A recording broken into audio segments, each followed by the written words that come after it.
Hello everybody! Today we got some new information about Wuthering Waves. Wuthering Waves has just updated its age rating to 16 plus, and a lot of players didn't see this coming. So the biggest question is, why the sudden change? Is this just a formality, or is Kuro Games hinting at something much darker story in the future? Well, let's talk about what this means for the game, for the new players, and yeah, for the future of Wuthering Waves. So here's the timeline. Originally, Wuthering Waves was listed as a 12 plus title, and that made sense. Stylish anime art, fast-paced combat, and nothing out of the ordinary. But now, it's been quietly bumped up to 16 plus on Google Play and other platforms in some regions.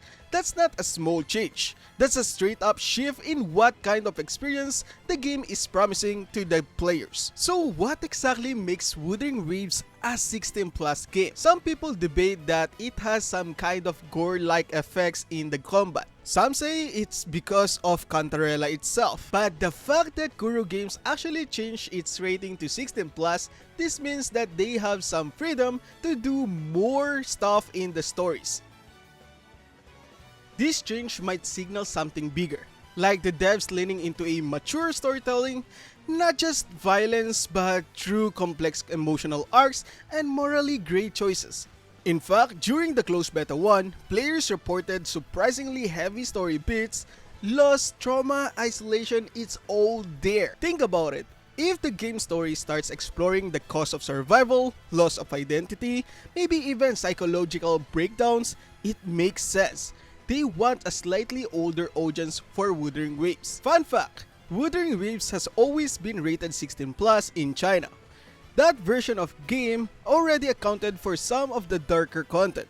What we're seeing now is just a global rollout catching up. But there's also another layer to this. Some region might start getting content restriction if local regulators decide it's too much.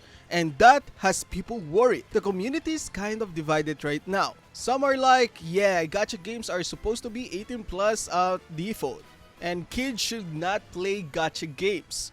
Personally, I'm down for a mature vibe in Wuthering Waves, but I do hope Kuro Games doesn't lean too far into it and lose that makes Wuthering Waves fun and also accessible to all players. At the end of the day, this probably won't change much for most players. If anything, it just confirms that Wuthering Waves is aiming for a deeper and more emotionally charged experience, and I'm all for it. But if you were expecting a light-hearted anime shenanigans, well, you might want to brace yourself. But guys, let me know your thoughts on this. Comment down below.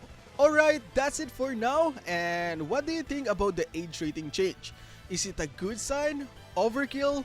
Well, let me know in the comment section. And hey, if you enjoyed this breakdown, hit that like button, subscribe if you haven't, and turn on the notification bell so you don't miss any future deep dives in Wuthering Waves.